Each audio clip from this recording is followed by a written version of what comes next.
is important to document and record our history, not only the distant past, but the more recent past. So today we are revisiting the activities of our local Rural Youth Club, which was a significant part in the life of many young people of the district for almost 3 decades. And I'm very pleased to say that the club's first president is also with us and has driven all the way from Port Elliot to be here.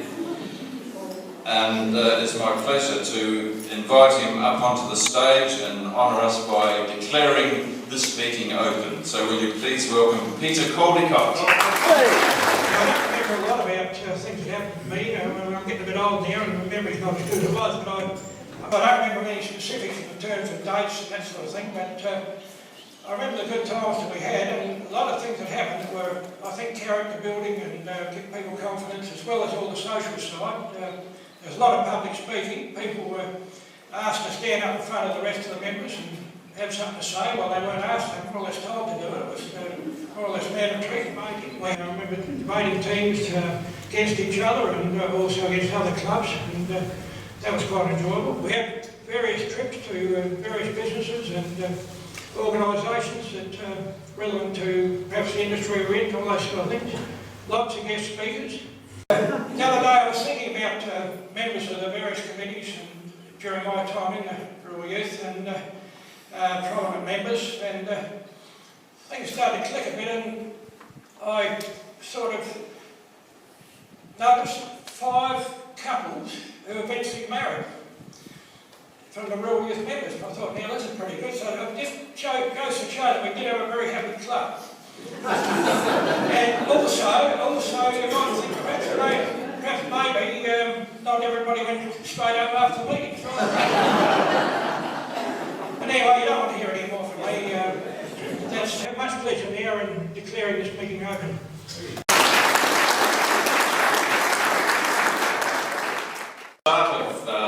Meeting, we would stand and recite the Rural Youth Promise, or the Creed. Well, I trust other clubs are doing this, and we weren't the only ones.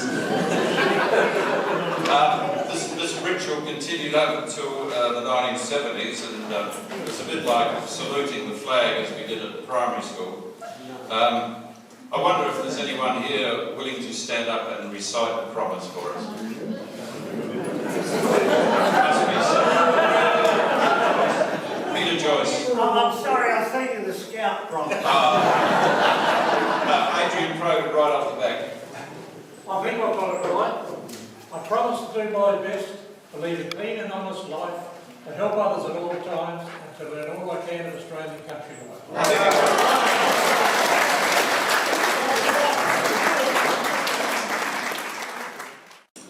Quite a bit of emphasis in Rural Youth was placed on meeting procedure, public speaking and debating, as Peter pointed out earlier. Encouraging young people to stand up in front of an audience and off the cuff address a meeting and put forward a convincing point of view. Personally, I prefer to have a well-prepared script. But we thought it would be entertaining today to revisit the old days and have a quick-fire debate.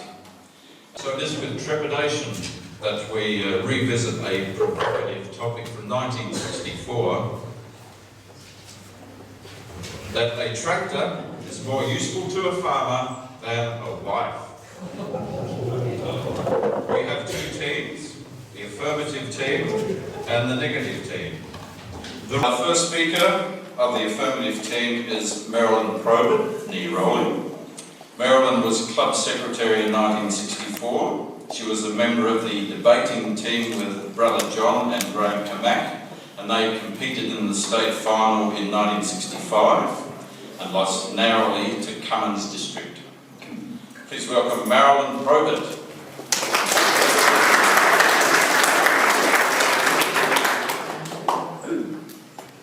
Well, after that introduction, it's sort of going to be all downhill from here. But as Peter has said, ladies and gentlemen, it is our task today to convince you that a tractor is more useful to a farmer than a wife. Well, of course, our team heartily believes this statement, and in proving our case, I will be discussing the development and usefulness of the tractor, Our second speaker, Andrew, will talk about the usefulness of wives. And Cam, our very experienced and eminent third speaker, will present a Joe Hockey type budget analysis. The necessities versus the feel goods of farming. And Cam, of course, is well qualified to give this analysis, having been a farmer for over 60 years. Well, he's also got a wife, and he's had her for 50. Now, the first recorded use of the word tractor, meaning an engine or vehicle for pulling implements, comes from early in the 20th century. Their invention allowed farmers to move away from the use of horses and ensured easier and more efficient farming. As well as just pulling things, tractors were able to transfer power to other stationary machines. And later, with the invention of power takeoff and three-point linkage, power could be provided to other implements so that they worked while being pulled along. The tractor now is the ultimate multitasker. Cultivating, mowing, planting, spraying, harvesting, whatever the job, the first assistant the farmer turns to is his trusty tractor. In the modern age, though, space technology has been incorporated into tractors through GPS devices and onboard computers. For instance, ladies and gentlemen, if you buy this beautiful John Deere, not that I'm a representative or anything, the farmer can program and lock tractor and implement settings, go back to the office, log on and check up on how the tractor's being operated. This is fantastic.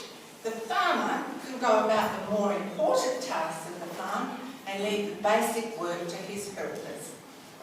Maybe even his wife could drive it. Oh no. Hurry up, come As on. well as automatic steering, this machine, see it's a nice red one, has software to measure and monitor your business and create maps while you're working. And ladies and gentlemen, while this incredible machine is steering itself, mapping the ground, keeping a record of what it's done, where it's been, at what speed, where and why, it's also making sure that the farmer is kept warm and comfortable during his long hours of work. This is mind-blowing stuff. Now, while some farmers might like to operate their wives from afar, technology hasn't achieved that yet. But what is plain for all to see is that the usefulness of the tractor is unsurpassed by anything or anyone else. As the well-known writer and philosopher Bruce Russell once said, a man who's got a very nice tractor would rather perhaps have it inside with a blanket on it and perhaps put his wife outside.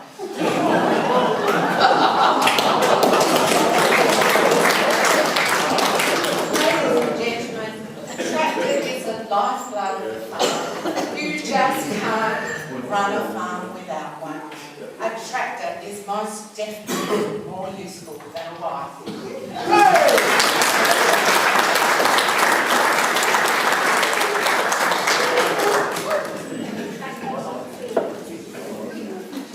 The first speaker for the negative team is John Rowley. John was president of the club in 1964. He represented the Central Zone on the state committee. And as well as being in that state final debating team, he was also a finalist in the state public speaking competition, which was held the night before in the Rothmans Theaterette, as I recall. Don't we miss that building at the showground? Ladies and gentlemen, John Rowley.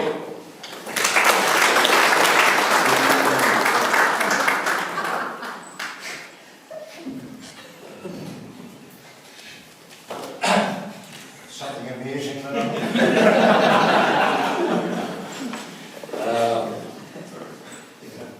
Mr. Chairman, members of the affirmative team, ladies and gentlemen. Well, what an impossible job our opposition has undertaken today to try and convince an intelligent, good-looking group of former Rural Youth members that that a tractor is more useful to a farmer than a wife. Goodness me. Let me introduce our highly credentialed team who will build a case to refute this rather silly suggestion. As I was introduced, I'm John Rowley, 30 years experience as a farmer with a wife, and I will open our case. Our second speaker, Helen Mason, has had 28 years as a wonderful supporter of her husband Robin in their farming enterprise here at Lenswood. Helen will talk about some of the commercial and administration aspects that she has been able to contribute to that enterprise. Our third speaker, Chris Butler, as a major supplier of agricultural mechanics and technical support to farmers, Chris knows that the tough nut, the real decision maker in a farming enterprise, that he has to convince to make a sale is the wife.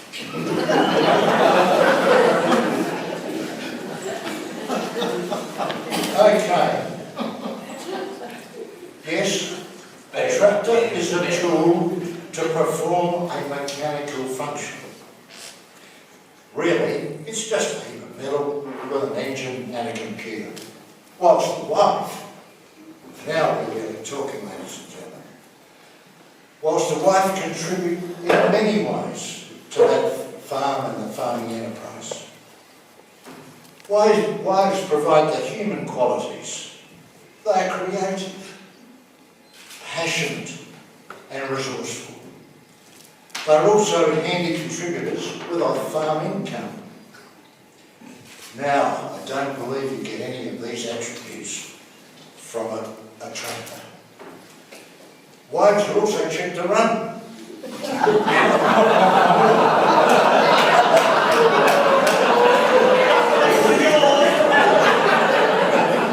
They don't guzzle diesel. They don't get flat batteries.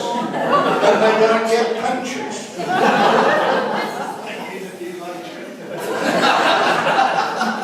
Just to add some diversity of opinion to our arguments, we conducted a survey across a large section of the farming community to test the subject of this debate. And I'm pleased to announce the result of that poll. 19% agreed with the affirmative view, 10% were undecided, and a whopping 71% overwhelmingly supported the fact that a wife is more useful to a farmer than a tractor. Thank you.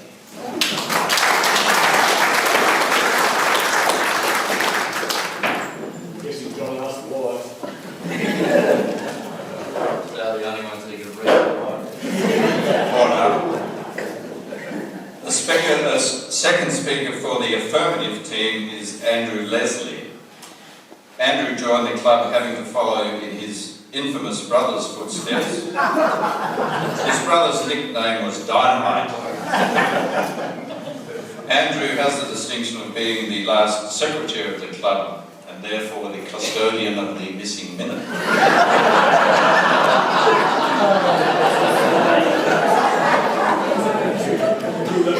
Please welcome Andrew Leslie.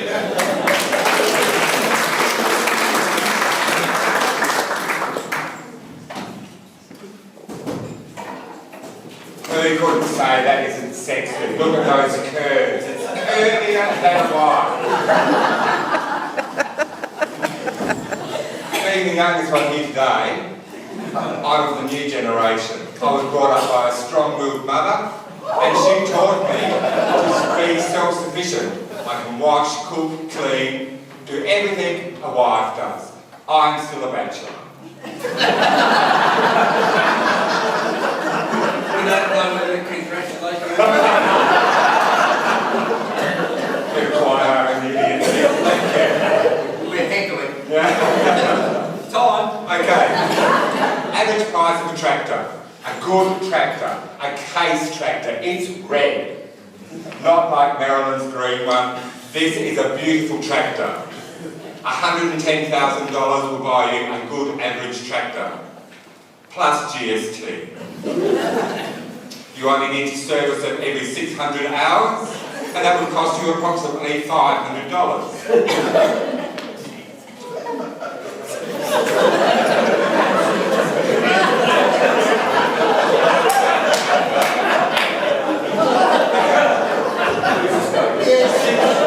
Our average service, the hours it would take is 60 days for a server to work up to a service.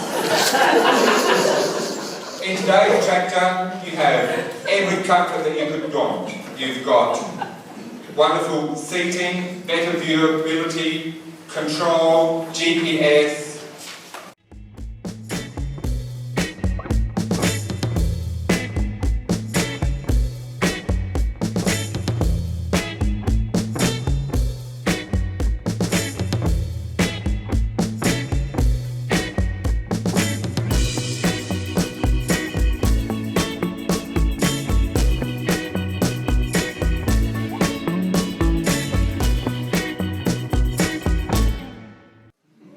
I've had to look at the paperwork and fill it in to actually go ahead and buy it or borrow the money to do that. And of course there's always depreciation schedules that are needed to justify how you can spend your capital in a business. And of course there's always that objectivity that comes into it. What colour tractor this time? Green, red or blue?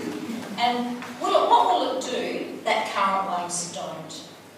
Owning one, let alone multiple tractors, just would not be possible, let alone a reality, without a wife to do the financial planning and administration. Because I recognise that farmers love the outdoors, they're very practical, and they want to solve problems on day-to-day activities. When it comes to the administration and planning, though, the wife does the groundwork to help with the decision making. Research and media articles often reflect on women as great multiple taskers. So managing bookwork and money for the farmer is just one skill set that comes as a requirement of a farmer's wife. The second skill, attribute, talent, ability, whatever you want to call it, is the one that without a wife, a farmer would have absolutely no need for a tractor to start with. Farmers need reasons to keep working the land. We all know that. We all know that it's not about going to work for just short working hours. The Australian Bureau of Statistics says the average working week of a farmer is about 49 hours across 7 days a week. It's not about annual income because many wives work off farm to help out. And it's not about playing with the new tractor technology. It's about farming sustainability and the growth for the next generation. With 99% of farms in Australia still owned and run by family businesses, many of which are multi-generational, it's obvious that the farmer doesn't need a tractor. What he actually needs is a breeder, not the tractor. With 99% of farms still owned in families, sorry, I lost my place. They need an incentive to keep working, as we can see in the dreams and stories that come out in history books such as this. Histories of farming generations show that the farmland, whether it's small or large holdings, has remained sustainable and successful when there is a family to follow on through generations. Without children, who may grow up to work on the land alongside their farmer fathers, the incentive can easily be lost along the way. So hence, no reason for a tractor. So that's my second argument. A farmer definitely needs a wife because she has to be a good breeder. Finally, my third argument revolves around relationships. Unlike Andrew, I think was a little bit hard on women. Like most people, farmers need their wives or life partners for emotional support and interaction. At the end of every working day, conversation, whether it's whispered lovingly, spoken or even yelled, has to be better than a tractor's droning noise and too many hours of inward thinking. Having a wife provides an opportunity to share the day's burdens. Wives support and interact, tractors don't. So there it is, 3 reasons why a farmer's wife is much more important than his tractor. That's easy. To do the financial administration, to be good breeders, and to provide support and communication. Thank you.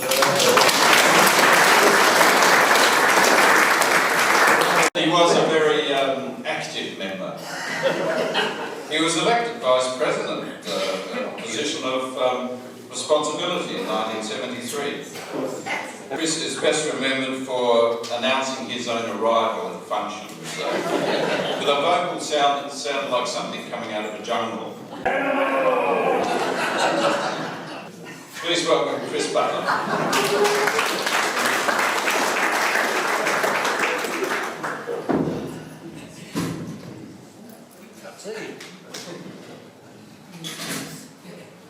You start clocking, Helen. Look, you guys, you're going to be in such bloody strife when you get home.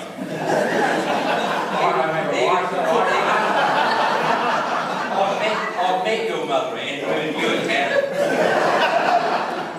All that independence will be definitely necessary after this. A farmer's wife is just more useful than a tractor, and I noticed that Cam spoke about the comfort zones that Mr. Edelson really likes.